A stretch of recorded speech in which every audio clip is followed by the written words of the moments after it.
और अब व्यूअर्स वक्त है सत्य और तथ्य का। बाबा साहेब भीमराव अंबेडकर ने जब संविधान की परिकल्पना करी होगी तब शायद ही कभी ये नहीं सोचा होगा कि एक दिन उनके नाम पर लोकतंत्र के सबसे बड़े मंदिर में धक्का मुक्की गुंडागर्दी की नौबत आ जाएगी। लेकिन गुरुवार को पूरे देश ने ऐसे शर्मनाक हालात देखे जिसमें बीजेपी के 2 मेंबर ऑफ पार्लियामेंट सांसद घायल हो गए। बीजेपी का आरोप है कि लोकसभा में leader of opposition Congress party के वरिष्ठतम नेताओं में से एक श्रीमान राहुल गांधी ने उनके सांसदों को धक्का दिया। आरोप है कि राहुल गांधी ने बीजेपी सांसद मुकेश राजपूत को धक्का दिया और मुकेश राजपूत प्रताप सारंगी से टकरा गए।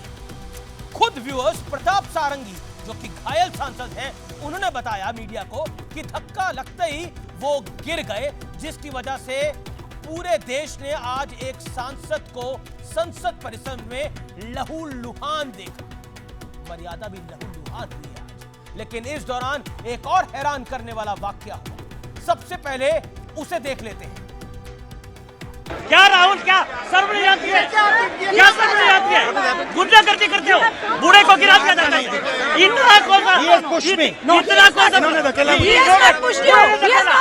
गुंडागर्दी करते हो? कुछ सांसद राहुल गांधी को उस जगह लाए जहां प्रताप सारंगी को बिठाया गया था।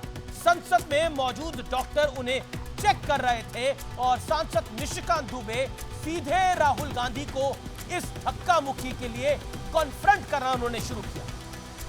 लेकिन राहुल गांधी वहां से ये कहकर निकल गए या फिर खिसक गए कि असल में धक्का उन्हें लगा है। लेकिन इसके बाद राहुल गांधी ने जो कहा उससे उनकी बातों में एक बड़ा विरोधाभास आपको नजर आएगा। ठीक है, कोई मतलब धक्का मुक्की से हमें कुछ होता नहीं है, मगर ये एंट्रेंस है पार्लियामेंट हाउस की और हमारा अधिकार है अंदर जाने का, और बीजेपी के जो मेंबर्स हैं वो हमें अंदर जाने से रोक रहे थे। यानी अंबेडकर के नाम पर, अंबेडकर के लिए हुए प्रदर्शन में अंबेडकर की लोकतांत्रिक भावना की धज्जियां उड़ाई गई और राहुल गांधी कह रहे हैं कि धक्का मुक्की हुई है लेकिन इससे कुछ नहीं होता है। भारत का नाता उस परंपरा, उस संस्कृति से है जहां अगर किसी को गलती से भी कोई उंगली भी छू ले, आपसे भी होता होगा, तो शिष्टाचार में आप माफी मांग लेते हैं। और राहुल गांधी कह रहे हैं कि धक्का मुक्की से क्या होता है।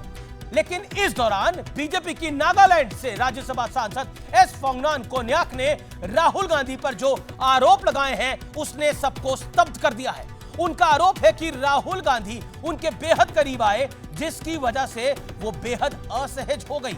राज्यसभा चेयरमैन जगदीप धनखड़ ने बताया कि सांसद कोन्याक जब उनके पास आई तो उनकी आंखों में आंसू थे, वो रो रही थी। नेता सदन जेपी नड्डा ने तो और गंभीर आरोप लगाए। सोचिए संसद में माननीयों की मर्यादा का स्तर कहां आज जा पहुंचा है और राहुल गांधी पर यह बड़े गंभीर सवाल है। इससे पहले उद्योगपति गौतम अदानी के खिलाफ प्रदर्शन के दौरान राहुल गांधी ने 2 सांसदों के चेहरे पर मुखौटा लगाकर उनसे पूरे परिसर में मिमिक्री शो करवाया था। आपको वो दृश्य याद होंगे।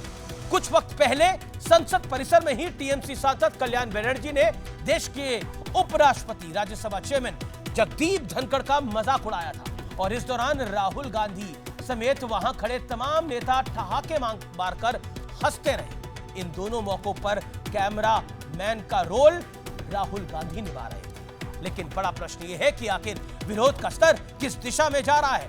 देश दिखावे और अराजकता से नहीं, गंभीर सोच और अच्छे आचरण से चलता है और यह बात हमारे माननीय जितना जल्दी समझ जाएं, देश के लिए उतना ही अच्छा होगा और बेहतर होगा। लेकिन आज जो दृश्य देश की सदन के भारत की जनता ने देखे, आवाम ने देखे, आपने देखे, वो सवाल खड़े करती है और कांग्रेस को जरूर इन सवालों के जवाब देने चाहिए क्योंकि जो आरोप राहुल गांधी पर लग रहे हैं वो बेहद बेहद गंभीर है।